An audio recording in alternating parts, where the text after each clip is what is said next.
इय्याका नअबुदु व इय्याका नस्तईन।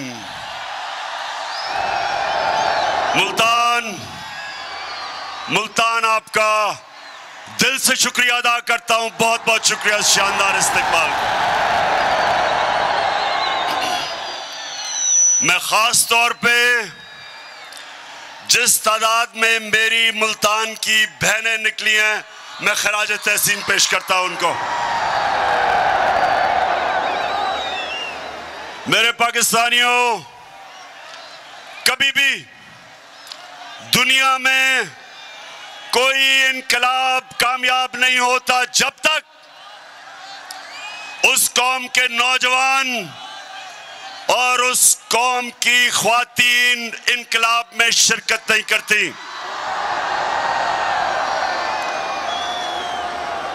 और ये जो इनकलाब, इंशाअल्लाह ये जो इनकलाब आ रहा है, मैं हमेशा दुआ करता था अल्लाह से कि अल्लाह एक दिन मेरी कौम को जगा दे और उसको उसमें इतनी शऊर पैदा कर दे और इतना उस कौम को बेदार कर दे कि वो कभी किसी माफिया के सामने, चोर और डाकुओं के सामने या किसी सुपर पावर के सामने अपना सर झुकाएं। तो अल्लाह ने मेरी दुआ पूरी कर दी इस उम्र में। मैं अपने अल्लाह का शुक्र अदा करता हूं। मैं जब यहां आ रहा था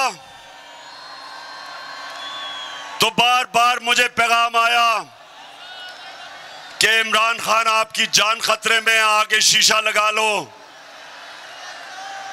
मैं आज अपने पाकिस्तानियों को और खास तौर पे नौजवानों को कहना चाहता हूं, मेरे नौजवानों, बड़ी गौर से आपने मेरी बात सुननी है। देखें,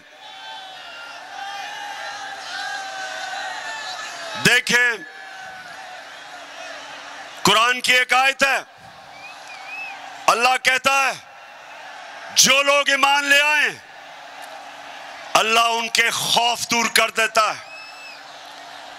मेरे पाकिस्तानियों, ये याद रखें और मैं अपने नौजवानों को खास तौर पे कहना चाहता हूं, खौफ, मरने का खौफ, जिल्लत का खौफ, अपनी रिस्क या नौकरी जाने का खौफ, ये एक बड़े इंसान को एक छोटा सा इंसान बना देता है। जिसने भी आज तक दुनिया में कोई बड़े काम किए, और पाकिस्तानियों आपने बड़े बड़े काम करने हैं अभी, तो अपने ज़हन में डाल लें कि जब तक आप इस खौफ के बुत को तोड़ेंगे नहीं,